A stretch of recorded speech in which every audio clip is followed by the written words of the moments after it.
Hi guys, welcome to my another blog. তো অনেক দিন পর লং ভিডিও ছাড়ার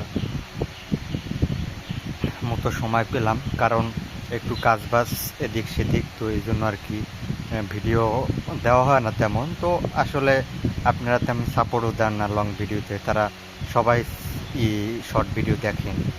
আর একটু প্লিজ সবাই একটু সাবস্ক্রাইব করেন। আর আমার কিছু ভিডিও আসবে, হয়তো 1 মাস প্লাস লেট হতে পারে, সমস্যা নাই।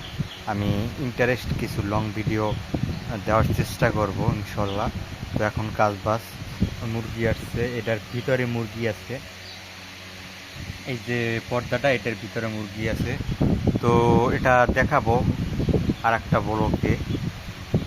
এটার ভিতরে মুরগি আছে, মুরগি অনেক সুন্দর করে পালে, ছোট ছোট বাচ্চা, সেখানে 30 দিনের ভিতরে বের হয়। তো দেখাবো। তার আগে সবাই চ্যানেলটা সাবস্ক্রাইব করো, আর পরের ব্লগ পেতে যারা দেখতে চাও তাদের সবাই মেসেজ করবা। আর আজকে ব্লগটা বেশি বড় না, ছোট শর্টকাট। আর এখানে ঘুমাই, আর এখানে মুরগি থাকে, আর এই বস্তার ভিতরে মুরগির খাবার, আর এটা হলো ফ্যান আর মশারি। এই তো আজকের মতো এখানে ব্লগ শেষ। Bye bye.